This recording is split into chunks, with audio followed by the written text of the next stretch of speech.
किसी भी इकोसिस्टम में एनर्जी का फ्लो कैसे होता है, तो हम आपको बता दें कि food chain and food web के द्वारा और इकोलॉजिकल पिरामिड के द्वारा आप अच्छे से समझ सकते हैं कि किसी भी इकोसिस्टम में एनर्जी का फ्लो कैसे होता है।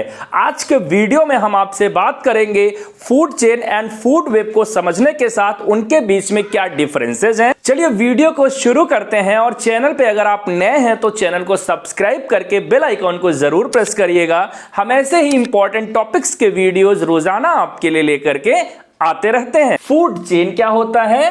तो it is the chain of organism at different trophic level. Different trophic level पे एक ऑर्गेनिज्म की चेन बन जाती है इन विच ऑर्गेनिज्म लिंक टुगेदर, जिसमें ऑर्गेनिज्म एक दूसरे से लिंक होते हैं। और किसके लिए लिंक होते हैं? For food requirement, and it is called the food chain. It means different trophic level पे ऑर्गेनिज्म एक दूसरे से कनेक्ट करते हैं। फॉर एग्जांपल ग्रास को ईट कर रहा है ग्रासोपर को ईट कर रहा है फ्रॉग, और फ्रॉग को ईट कर रहा है स्नेक। तो ये एक तरीके से ये सिंपल फूड चेन है कि एक ऑर्गेनिज्म दूसरे से लिंक कर रहा है। किसके लिए? अपनी फूड की रिक्वायरमेंट के लिए। और किसी भी ऑर्गेनिज्म को फूड चाहिए क्यों?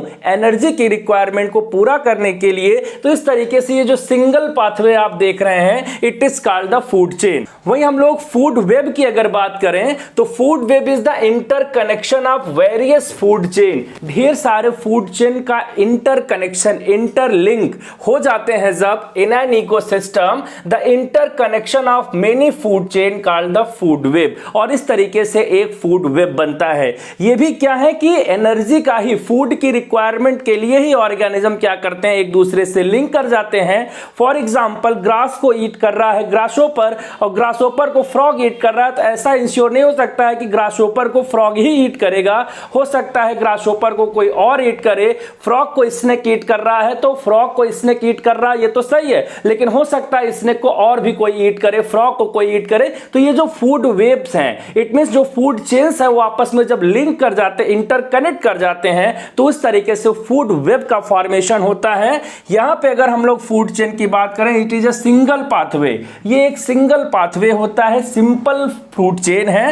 And food chain shows unidirectional flow of transfer of energy. Energy का फ्लो होगा तो एक ट्रॉपिक लेवल से दूसरे ट्रॉपिक लेवल में यूनि डायरेक्शनल होगा। यहां पे बात करें अगर फूड वेब की, तो सबसे पहले it is interconnected pathway. It means ढेर सारे फूड चेन को मिलाकर के फूड वेब बनता है। And it shows multi directional flow of energy transfer. It means इसमें जो एनर्जी का फ्लो होगा, जो एनर्जी का ट्रांसफर होगा, वो मल्टी डायरेक्शनल होगा, क्योंकि यहां पे ऑर्गेनिज्म एक दूसरे फूड चेन से भी क्या कर जा रहे हैं, लिंक कर जा रहे हैं। Food chain is a single pathway और वहीं फूड वेब इंटरकनेक्टेड पाथवे है। Food chain causes instability of an ecosystem. Instability कैसे? जैसे आप देखिए कि ग्रास को ग्रासोपर को फ्रॉग ईट करेगा। अब ये इंश्योर नहीं है। अगर सपोज करिए कि नेक्स्ट ट्रॉपिक लेवल पे ग्रास को ग्रासोपर ईट कर रहा, ग्रासोपर नहीं है, तो क्या ये इंश्योर कौन करेगा कि इस ग्रास को अगले ट्रॉपिक लेवल में जो ग्रास जो बायोमास कंटेन कर रहा है, जो एनर्जी कंटेन कर रहा है, उसको नेक्स्ट ट्रॉपिक लेवल में कौन ट्रांसफर करेगा, क्योंकि बीच में फ्रॉग नहीं है।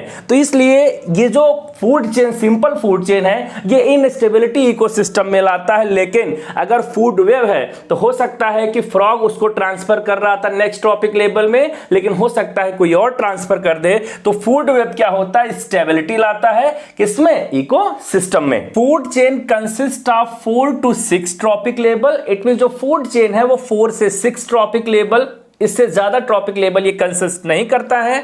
वहीं अगर फूड वेब की बात करें तो it consist numerous trophic level.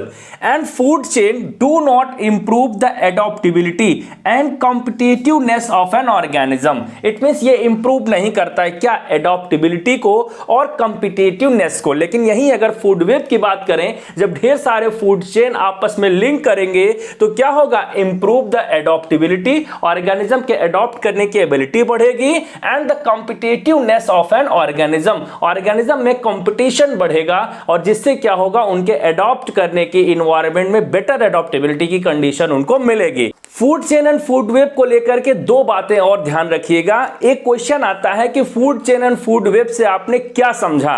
तो food chain and food web हमको यह बताता है कि एनर्जी का फ्लो हमेशा यूनिडायरेक्शनल होता है। इट मींस ट्रॉपिक लेवल से प्रोड्यूसर से कंज्यूमर, कंज्यूमर से डीकंपोजर, इस तरीके से एनर्जी का ट्रांसफर होगा सक्सेसिव ट्रॉपिक लेवल में। दूसरी जो सबसे इंपॉर्टेंट बात food chain and food web को लेकर के आप समझ पाते हैं, इकोसिस्टम में सक्सेसिव ट्रॉपिक लेवल में एनर्जी डिक्रीज होता है। इट मींस प्रोड्यूसर के पास जितनी एनर्जी है वो कंज्यूमर, प्राइमरी कंज्यूमर के पास उससे कम होगा, प्राइमरी कंज्यूमर से सेकेंडरी कंज्यूमर में उससे कम होगा, टर्शियरी में उससे कम, एंड देन टॉप कंज्यूमर के पास उससे कम एनर्जी पहुंचेगी। ये दो बातें आप ध्यान रखिएगा। पूछता है आपसे कि food web and food chain से आप क्या समझ पाते हैं। आशा करते हैं टॉपिक आपको बहुत अच्छे तरीके से समझ में आ गया होगा। मिलते हैं फिर किसी ऐसे ही नए टॉपिक के साथ। तब तक के लिए चैनल को सब्सक्राइब करें। वीडियो में अंत तक बने रहने के लिए आप सभी का सहृदय से धन्यवाद।